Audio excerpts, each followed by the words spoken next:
si on s'en tient à la Constitution, il n'avait pas le droit de présenter sa candidature parce que la tranche d'âge qui permet à un candidat de se présenter aux élections présidentielles, je pense qu'il n'était pas dans cette tranche-là, parce qu'il était en deçà des 40 ans que la Constitution demande. Du fait, je me dis que c'est logique que sa candidature ait été rejetée. En posant sa candidature, c'est une façon de montrer aux politiques, à la population ivoirienne que la jeunesse aussi peut faire quelque chose.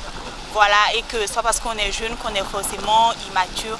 Et puis, c'est vraiment un bon exemple. J'espère que les politiques, la constitution ivoirienne tiendra compte de ça. Parce qu'il faudrait qu'on comprenne dans nos pays aussi qu'il n'y aura pas que les vieux, parce qu'à 40 ans quand même on est plus jeune.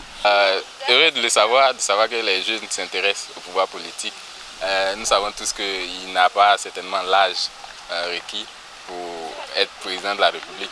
Mais c'est déjà une belle initiative, c'est un signal fort qu'il lance, on va dire, aux autorités politiques, parce que c'est l'envie de montrer la capacité, la volonté de la jeunesse à participer aux affaires de la cité, aux affaires politiques, aux affaires publiques. Et donc je pense que ça devait donner déjà des idées aux différents dirigeants, aux différents hommes politiques qui se penchent un tant soit peu sur la situation critique des étudiants, puisque c'est un étudiant. Situation, on va dire, plus ou moins difficile pour les étudiants, surtout des universités publiques.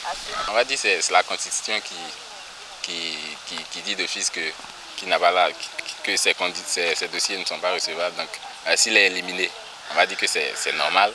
Peut-être que ça, comme je l'ai dit tantôt, ça devait donner des idées concernant les différentes, on va dire, conditions d'éligibilité. Je pense que c'est normal parce que quand même, on est dans un pays qui a une constitution et la constitution ivoirienne dit que c'est à partir de 40 ans qu'on peut poser sa candidature. Donc étant donné le fait qu'il n'ait pas 40 ans, c'est tout à fait normal que sa candidature soit rejetée. Mais le fait que sa candidature soit rejetée n'est pas forcément mauvais. Il a déjà fait un pas, il a montré l'exemple aux jeunes, il a fait comprendre aux politiques qu'il n'y a pas que les vieux qui ont des capacités de diriger et que les jeunes aussi ont les capacités de le faire. Et c'est hyper important pour la jeunesse ivoirienne. Maintenant, au-delà de ce rejet, je pense que c'était pour lui une manière de signaler la présence des jeunes. Parce qu'en Côte d'Ivoire, les jeunes ne sont pas assez associés en termes d'élection, en termes de vie politique. Lorsque on les sollicite en général, c'est pour jouer le second rôle.